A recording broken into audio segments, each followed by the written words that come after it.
बंधन भाग 6। सत्यवती को उसकी सखियां लेकर बाहर आईं तो देवव्रत ने पहली बार उसे देखा।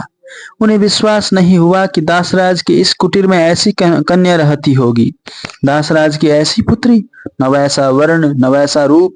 दासराज की पत्नी भी साथी थी, उसके रूप में कुछ भी साधारण नहीं था। सत्यवती सचमुच असाधारण सुंदरी थी। केवट कन्या तो वह लग ही नहीं रही थी। लगता था जैसे किसी आर्य राजकुमारी ने नाटक की अभिनय करने के लिए केवट कन्या का नेपथ्य ग्रहण किया हो। उसका वय 25 वर्षों से ऊपर ही रहा होगा। सामान्यतः केवट घरों में इस वय तक कन्याएं अविवाहित नहीं रहती। संभव है कि दासराज को कोई उपयुक्त वर्ण मिला हो। संभव है सत्यवती किसी प्रकार के घर की इच्छा रखती हो। यह आपकी ही पुत्री है दासराज? देवव्रत के मन का प्रश्न उनके अधरों तक आ ही गया। मैं इसका पिता हूँ युवराज, जनक नहीं, दासराज ने कहा। मछलियां पकड़ने गए केवटों ने इसे भी यमुना की जलधारा में बहते पाया था। इसका रंग रूप और तेज बताता है कि यह किसी क्षत्रिय राजा की कन्या है। सत्यवती अपनी सखियों से विदा होकर अपने पिता के पास आई। कुछ बोली नहीं। उसने चुपचाप दासराज के कंधे से अपना माथा टिका दिया, जैसे लड़खड़ा कर गिर पड़ने से पहले उसने चुपचाप दासराज के कंधे से अपना माथा टिका दिया, जैसे लड़खड़ा कर गिर पड़ने से बचने के लिए व्यक्ति किसी स्तंभ का सहारा लेता है। दासराज ने अपनी बाह में भरकर बेटी को सहारा दिया। उसका स्वर भर्रा आया था, पर शब्द स्पष्ट थे। बेटी, मैं आजीवन तुझे अपने घर में नहीं रख सकता था। तुझे किसी क्षत्रिय राजा या राजकुमार के साथ जाना ही था। स्वेच्छा से न भेजता तो वे बलात् ले जाते। इस सौदे में तेरे सुख के लिए जो मैं अधिक से अधिक मांग सकता था, वह मैंने मांग लिया है। अब तेरे लिए भगवान से यही मांगता हूँ कि तू अपने पति के घर सुखी रहे। दासराज के शब्द खो गए। आगे की बात कहने के लिए उन्होंने अपनी हथेली से सत्यवती का कंधा थपथपा दिया, जैसे कह रहे हों, जा बेटी जा, हमारे साथ तेरा संबंध यहीं तक का था। सत्यवती ने एक बार आंखें उठाकर भरपूर दृष्टि से दासराज को देखा। उसकी आंखों में कोई भाव नहीं था, जैसे मनुष्य की आंखें न हो, देखने भर का कोई यंत्र हो। वह धीरे धीरे चलती हुई रथ तक आई। दासियों ने उसे सहारा दिया और वह अपने लिए लाए हुए खाली रथ पर आरूढ़ हो गई। उसे बैठ गई देख देवव्रत अपने रथ में आ गए और बिना कुछ सोचे और कहे अपने अभ्यास के अनुसार प्रयाण का संकेत देने के लिए अपनी बाहों उठा दी। रथ चल पड़े। उनके पीछे पीछे अश्वारोही चले। यमुना का तट छोड़कर उनका दल कच्चे मार्ग पर आ गया। कच्चा मार्ग समाप्त होते ही रथ और अश्व राजमार्ग पर सरपट भाग चले। सत्यवती के बाहर आते ही देवव्रत के मन में पहला भाव प्रसन्नता और उल्लास का ही जागा था। उससे भी ऊपर उनके मन में शायद कोई बहुत बड़ा असाधारण मूल्य चुकाकर कुछ असंभव उपलब्ध कर लेने का भाव था। देवव्रत ने आज अपने सारे भौतिक सुखों को तिलांजलि देकर पिता के जीवन के इस खंड में उनकी मनोकामना को पूरा किया था। शायद वह अपने पूर्वज पुरु से भी बड़ा त्याग था। पुरु ने तो एक निश्चित अवधि के लिए पिता ययाति की वृद्धावस्था लेकर उन्हें अपना यौवन दिया था। अपना यौवन देकर पुरु वृद्ध हो गए थे, शरीर से भी और मन से भी। इसलिए उनके मन में यौवन के सुखों की आकांक्षा भी नहीं रही होगी। किंतु देवव्रत ने तो अपना यौवन रख लिया और उसके सुख त्याग दिए, सुखों के अभाव में जलने के लिए। पुरु ने बदले में अनधिकारी होते हुए भी अपने पिता से उनका राज्य पाया था। देवव्रत ने अधिकारी होते हुए भी अपना राज्य छोड़ दिया था। देवव्रत ने अपने सारे बंधन तोड़ दिए थे। उन्हें सुख का प्रपंच अब कभी वंचित नहीं कर पाएगा। वे मुक्ति की आनंदावस्था में विचरण करेंगे। पर दासराज ने क्या कहा था अपनी पुत्री से? तुझे किसी क्षत्रिय राजा या राजकुमार के साथ जाना ही था। क्या दासराज अपनी पुत्री को चक्रवर्ती की पत्नी बनाकर भी प्रसन्न नहीं है? इससे अधिक और क्या कामना हो सकती है एक पिता की? केवट की कन्या राजरानी बन गई, कुरु राज्य के भावी शासकों की माता बन गई। पर हाँ, समवयस्क, समविचार, समव्यवहार जीवन संगी का सुख तो उसे नहीं मिलेगा। उसने केवल पाया ही नहीं, बहुत कुछ खोया भी है। जब दशरथ और कैकेयी तक का जीवन संतुलित और सुखी नहीं रह सका, राम और भरत जैसे भाइयों को भी उस असंतुलन का दुख उठाना पड़ा, तो और कोई कहां से सुख पाएगा? क्या आज से कुरुवंश के महलों में भी वृद्ध राजा की युवती भार्या की कथा दोहराई जाएगी? तो क्या हो गया? देवव्रत ने स्वयं ही प्रतिवाद किया, कैकेयी राम को वनवास ही तो देगी, मैं तो पहले ही स्वयं को वनवासित कर चुका। ठीक है, जैसे किसी और मन ने कहा, कभी सत्यवती के कभी ठीक है, जैसे किसी और मन ने कहा, कभी सत्यवती के मन में भी बैठकर देख, वह अपने लिए कैसे वर की कामना कर रही थी। उसने भी तो अपने वर, अपने प्रेमी, अपने पति का कोई चित्र बनाया होगा, और वह चित्र किसी भी दशा में महलों में सोने के पलंग पर पड़े एक कामातुर वृद्ध राजा का नहीं होगा, जो अपनी आसक्ति के कारण अनेक लोगों की इच्छाओं और कामनाओं का दमन कर सकता है। देवव्रत के मन में अपराध बोध जागा। वे एक ही दिशा में अपने चिंतन के तुरंग क्यों दौड़ाए लिए जाते हैं? क्यों नहीं सोचते कि मार्ग दूसरी ओर से भी चलता है? क्या कर बैठे वे? हो सकता है कि सत्यवती के प्रेम का लक्ष्य कोई युवक रहा हो, कोई केवट, कोई तपस्वी, नदी पार करने वाला कोई व्यापारी, जब तब मिल जाने वाला कोई सेना अधिकारी। तभी तो विदा करते समय दासराज के शब्दों में इतनी असहायता थी, इतनी हताशा थी। तब क्यों देवव्रत को नहीं लगा कि दासराज के शब्दों में अपनी पुत्री को राजरानी बनाने का उल्लास कहीं नहीं है? तब क्यों नहीं सोचा उन्होंने कि भौतिक सुख ही जीवन का अंतिम सुख नहीं है, राजा की रानी बनना ही किसी युवती के मन की अंतिम अभिलाषा नहीं है। देवव्रत ने अपने लिए मान लिया कि सुख धन में नहीं है, इसलिए उन्होंने राज्य का त्याग कर दिया। तो उन्होंने यह कैसे मान लिया कि सत्यवती का सुख धन में है? केवल इसलिए क्योंकि सत्यवती एक निर्धन की कन्या है? ऐसा क्यों नहीं सोचा उन्होंने कि केवट के घर से राजमहल में लाकर उन्होंने सत्यवती के वे सारे सुख छीन लिए हैं, वे जो उसे केवट की उस कुटिया में उपलब्ध थे। राजमहल में उसके लिए जिन सुखों की कल्पना वे कर रहे हैं, संभव है कि सत्यवती के लिए वे सुख ही न हो। देवव्रत को लगा उनका एक और मन है जो ढेर सारा आक्रोश संचित कर रहा है, पर सत्यवती के मन में बैठकर वे बहुत नहीं सोच सके। उनका क्षत्रिय मन जैसे बहुत आवेश के साथ बोला, सारे शास्त्र कहते हैं कि माता पिता की इच्छा का पालन, उनकी इच्छा की पूर्ति मानव का पहला धर्म है।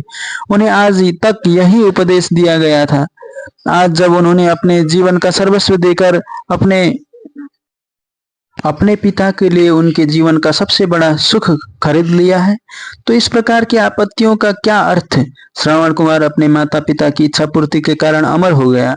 दशरथ पुत्र राम इसी प्रकार अपने पिता की इच्छा पूरी करने के लिए वन चले गए और अपने यौवन का सर्वश्रेष्ठ काल राजमहलों में नहीं, भयंकर वनों में बिताए। देवव्रत ने भी वही किया है, पर तर्क तो जैसे नागजाल हो रहा था। सहस्त्रों नाग एक दूसरे से गुथे पड़े थे। न किसी के शरीर का पता लगता था, न पूंछ का, बस फन ही फन दिखाई पड़ते थे। यदि कहीं किसी की पूंछ दिखाई भी पड़ती थी तो जब तक देवव्रत उसे पहचान पाते थे तब एक नया फन बनकर उठ खड़ी होती थी, और वही फन सबसे अधिक भयंकरता से फुफकारने भी लगता था कि सबसे पहले मुझसे ही निपट लो। इस बार उन्हें लगा कि प्रश्नों का दुमुहा नाग फुफकार रहा है।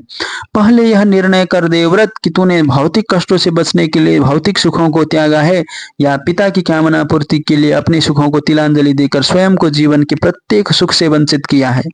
उन्हें लगा कि इस दुमुहे नाग के दोनों मोहों को एक साथ पकड़ पाना शायद उनके लिए संभव नहीं है। वे तो जैसे इन दोनों ही प्रकार के गौरव से गौरवान्वित होने का सुख प्राप्त कर रहे थे, पर दोनों बातें कैसे हो सकती हैं? यदि धन, सत्ता और नारी से प्राप्त सुखों में सार नहीं है तो उन्होंने कोई त्याग नहीं किया, जो श्रेयस्कर था वही किया। पर यदि पिता की कामना का संयोग सामने खड़ा नहीं होता तो क्या तब भी वे इन सुखों को असार मानकर त्याग देते? और यदि ये सुख असार हैं तो वह पिता के लिए उन सुखों को क्यों जुटा रहे हैं? क्यों नहीं उन्हें भी इन सुखों की निस्सारता दिखाते? क्यों उनके सामने प्रलोभन रखते हैं? क्यों उन्हें उन सुखों की ओर और भी प्रवृत्त कर रहे हैं? क्या पुत्र के रूप में वह अपने कर्तव्य का पालन कर रहे हैं? और सहसा उनका मन इन शब्दों पर अटक गया। कर्तव्य का पालन ही तो कर रहे हैं वह। पिता की आज्ञा का पालन तो अधम पुत्र भी करता है। वे तो पिता की इच्छा का पालन कर रहे हैं, यही उनका धर्म था। पुत्र के रूप में यही उनका परम धर्म था। उन्हें लगा उनके मन के सारे उद्वेग शांत हो गए।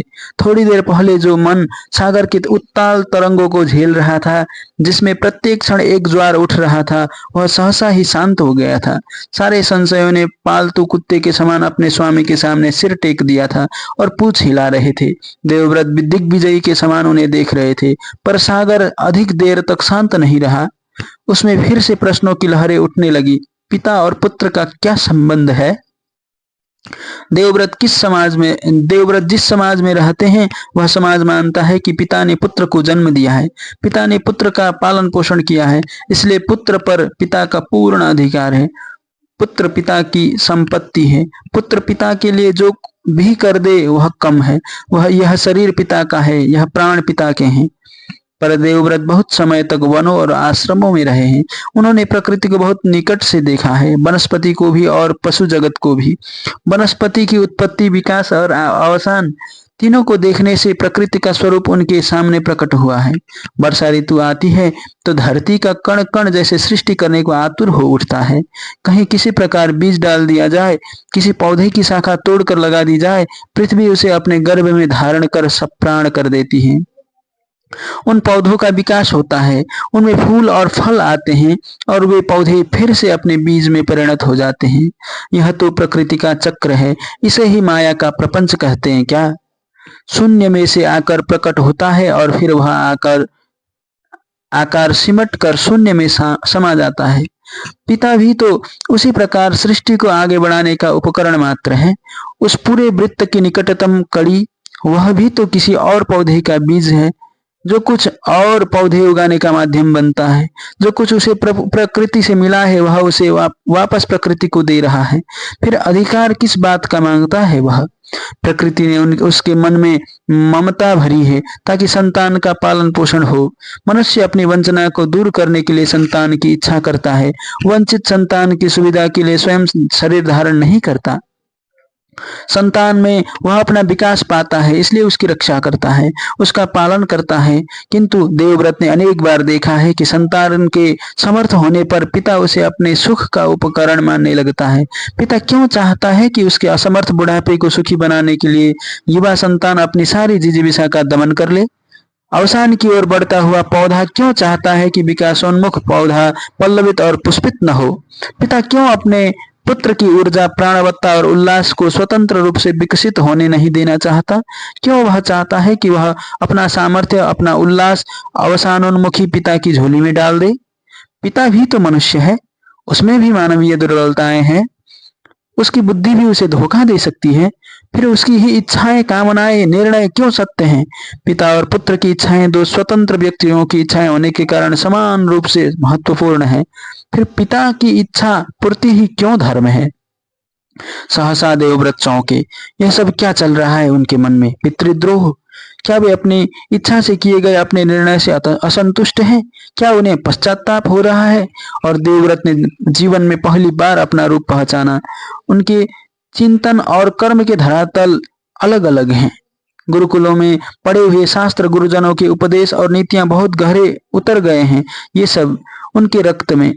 कर्म करने की बारी आती है तो वे शास्त्र के नियमों को धर्म मानते हैं, पर चिंतन के क्षणों में उनका मन उन नियमों के विरुद्ध अनेक प्रश्न उठाता है। शास्त्र के धर्म की मूलभूत सत्ता को चुनौती देता है। कुछ कर नहीं पाते देवव्रत। उनका व्यवहार शास्त्र के धर्म को नहीं छोड़ पाता और उनका मन अपने प्रश्नों से मुक्त नहीं होता। इस द्वंद्व से देवव्रत का निस्तार नहीं है। पिता ने सत्यवती को पाने की इच्छा की थी। पुत्र धर्म का निर्वाह करने के लिए वे अपने पिता की इच्छा पूर्ति हेतु सत्यवती को उसके पिता से मांग लाए हैं। पर जब उनका मन प्रश्न उठाने लगता है कि पिता की एक अनुचित इच्छा की पूर्ति उनका धर्म क्यों है, सत्यवती को उसकी इच्छा जाने बिना शांतनु की पत्नी बनने के लिए देवव्रत को सौंप देने का दासराज को क्या अधिकार था? किंतु उन्हें इन प्रश्नों का कोई उत्तर नहीं मिलता। धर्म क्या है? अधिकार क्या है? स्थापित इस अधिकार को चुपचाप मान लेना धर्म है या अधिकार के औचित्य का प्रश्न उठाना धर्म है? देवव्रत का सिर जैसे प्रश्नों के ज्वार से फटने लगा। धर्म क्या है? धर्म क्या है? देवव्रत कुछ भी समझ नहीं पाते। उनका मन जैसे हार मानकर अपना सिर टेक देता है। धर्म की गति अति सूक्ष्म है देवव्रत।